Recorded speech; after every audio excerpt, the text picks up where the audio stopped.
Welcome to page 198. We're getting close to 200. It is the 11th of June 2020. First word is going to be a very interesting page because it's a sort of a preview of what should be done in fourth grade. It should be done earlier, but a lot with root words and base words and etymology, and you're going to see in a minute. So the first word is the word structure. What's the word? Exactly, structure. Structure is something that's built, like that's a beautiful structure, whether it's a sandcastle or a skyscraper. It could be a house of cards. It doesn't matter. A structure is something that's built. But believe it or not, structure has another definition. Order. Students, when they come to kindergarten, pre-K, any grade, it doesn't matter. They need order. They need structure. Okay, they need organization. They need to know their routines, their expectations, their procedures. Okay, so for example, we all know children who don't have structure at home or in school for that matter. Okay, so structure and the etymology is very, very interesting and it does make sense. Structure. Let's go. Struck. Whoop. 5. Struck. Wait a second. Yeah. Structure. Structure. All right, so let's go. Structure. Structure. All right, so how do we mark this up? Underline the U and the silent E twice. Draw an arrow back. You know the rest. We can use it more than one way. It is a homograph. 2 sentences explaining what it means. Okay, now, when you're building something, right, which is what a structure is. Here's what I'm going to do with my Legos. We say that you construct something, okay, which is to build, to make, to invent, to create, to put into order, right? Think about when you construct something. If you even make a sandcastle, do you realize how creative you are? You are taking that random sand and you're giving it order. You're giving it structure. Construct. Okay? We all love to construct things in our lives, even if it means how we understand a word. Okay? People who were able to construct skyscrapers, it's mesmerizing to me. Construct. Let's go. Construct. Construct. First syllable, con. Second syllable, struct. And I believe that construyo, something like that in Spanish. Construyar, I'm not too sure. It's something similar. All right? Now, the next word, when you construct something, that's called construction. Yeah, like a construction worker, all right? So, for example, if you're in the hard hat area, you know where the construction workers, they wear their helmets, right?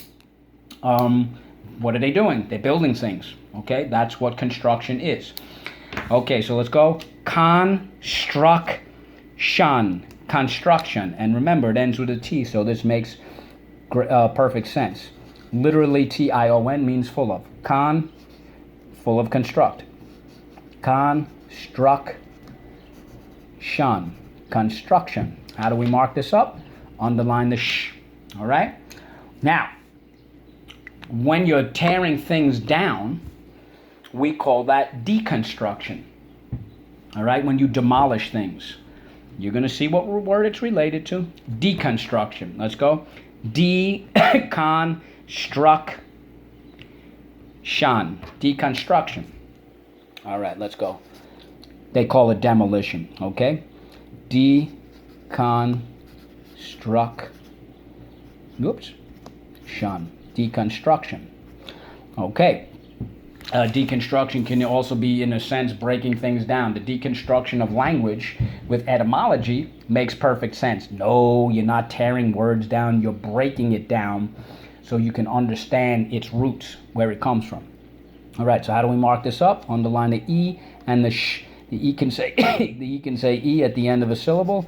There you go. Good old rule 4. The word that comes from deconstruct, again, to demolish, is the word destroy. What's the word? Exactly, destroy. Okay, so let's go. It's an old spelling word. Destroy. Destroy. So let's go. First syllable, D. Second syllable, stroy. destroy. How do we mark this up? Underline the E and the OI. The E can say E. You got it. Rule 4. All right. So there's a couple of things that we need to do. So what do we do with destroy and deconstruction? Brace. Great synonym for destroy or deconstruction. Demolish. Right? Ruin, wreck, level, meaning just flatten it all out, right? To wreck, to damage. Okay. I wish we were in class so I could have your participation. All right, now what do we do with construction and deconstruction? Half brace. And what do we do with structure, construct, and construction? Triple brace. So it is quite busy. We are busy constructing words and knowledge and vocabulary. The next word, I think I did it right, is number 7. And the word is maintain. What's the word? Excellent. Maintain. Maintain means to keep on going. To hold on to something. I don't mean to grasp like this, but to maintain something, like a level, your grades. You try to maintain your grades and even improve upon them. Okay? We try to maintain our integrity, despite that it might be difficult at times. We try to hold on to it, to support it, to keep it, right? And to maintain something is to nurture it, to really care for it. We want to maintain the growth of the flower through the spring season. We want to show that we care, like to nourish or to sustain, all right, to keep it going. Maintain, let's go. Maintain. Maintain, that's number 7. Let's go. Whoops, maintain. Maintain. So how do we mark this up? Great, underline the A and the A. Now, when you maintain something, that's called maintenance. Maintenance. And maintenance, anybody who's got a parent who is a custodian or a janitor, or, think about a mechanic, right? Something's broken, you have to fix it. You have to repair. You have to preserve it. That's what maintenance is. Lots of construction sites, they have a maintenance crew, and a maintenance crew cleans it up. They fix, they repair, they do all sorts of things. Buildings, those beautiful business buildings, those skyscrapers, they have a maintenance crew. Many apartment buildings that you live in have a maintenance crew. They might call it a custodian. It might just be one person, but that's a maintenance crew, okay? So let's go. Maintenance. Okay, we use maintenance. Let's go. Maintenance. Maintenance. And the suffix ants. So let's go. How do we mark this up? Underline the A, the C, and the silent E twice. Job number 3, but rule 2. Soft C when followed by Y, I, or E. And what do we do with these 2 words? Excellent. Brace. So here's where it gets quite fascinating to me. So we are going to actually skip down. I hope I did this correctly. Oh no, we have one more word. Okay, according. What's the word? According. All right, going by the rules or tradition, customs, facts, things like that. In other words, according to the reporter, Governor Cuomo said that New York City will be opening up on June 8th. In other words, this is what was said. These are the facts. Okay? That is not an endorsement nor a criticism of a politician. Just keep that in mind. I don't get into that. You guys know my feelings on that, which I usually keep to myself. We should look to ourselves in the end. According to Mr. Modell. How about that? Okay, going by what I said. But you don't have to agree. It's not a criticism of anybody anyway. Okay, according. Let's go. According. According. So let's go. According.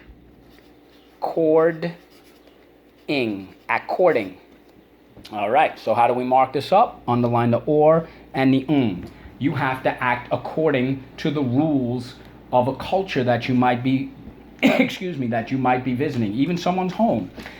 If someone has those rules that you have to remove your shoes before you go in, you have to act accordingly. You have to go according to their rules about their established practices and customs and traditions and things like that. In school, you go according to the rules. Okay, so you get the idea. All right, and here's where it gets interesting. Skip down to number 12. It's an old one, it's the word electric. What's the word? Electric. All right, which is that power source, that natural power source. Lightning is the most powerful form of electricity. Electric. All right, so we have electric cars. Electric cars have actually been around since the late 19th century. I don't know who's calling, but that phone is using electrical power. All right, electric. Let's go. Electric. Electric. That's number 12. So let's go. Electric.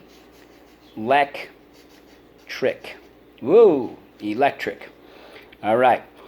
So, they used to have a dance called the Electric Boogaloo.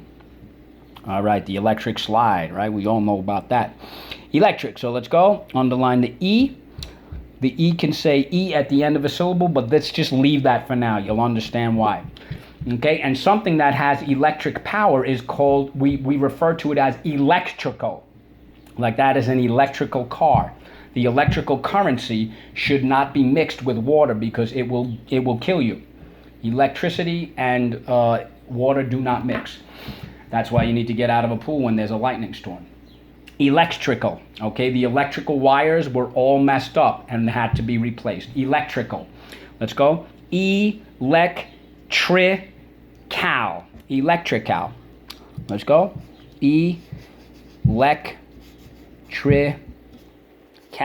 Electrical. All right, so how do we mark this up? Underline the E. We know it's rule 4. Leave it alone for right now. Okay. The next word, all of the things that have to do with electric power, we call it, yes, electricity. Let's go. Electricity.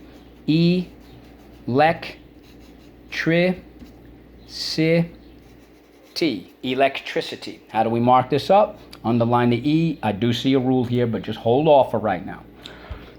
Okay? And the next word, somebody who works with electric power or things that are electrical or works with electricity is called an electrician. And notice the word electric.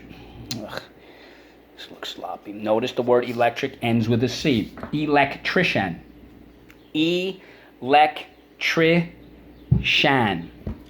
Okay, let's go. I know we did it before. Electrician. Electrician.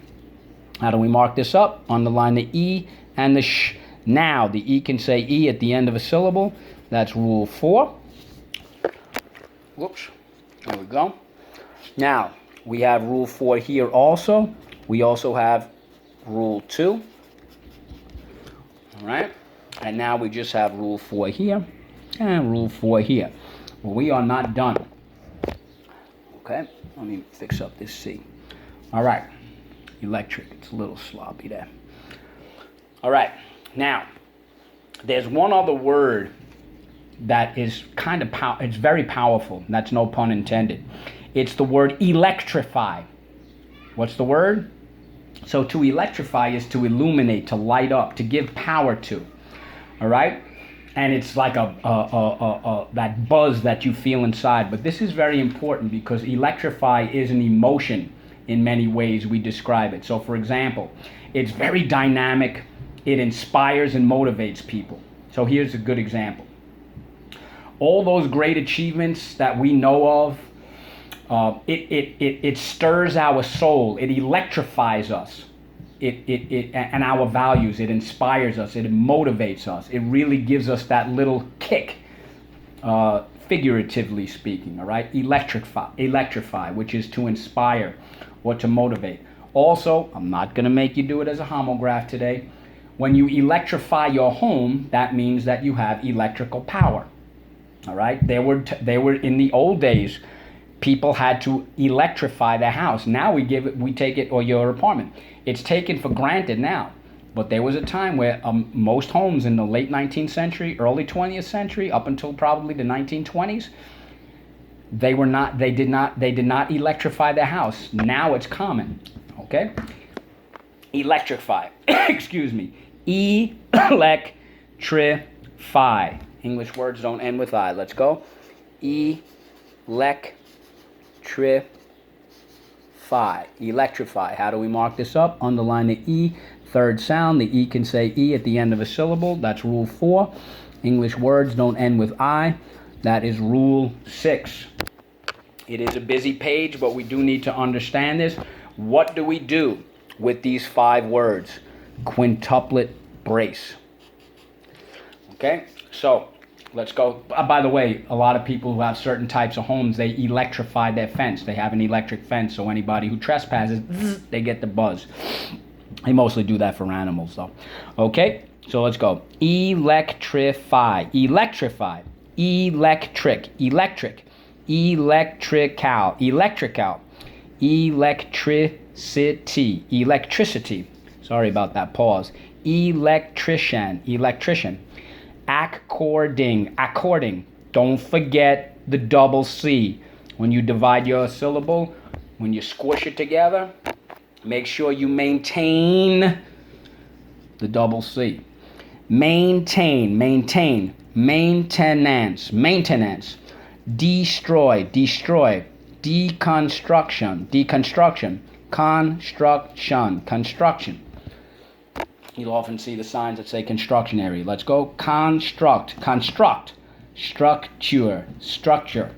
That is a homograph.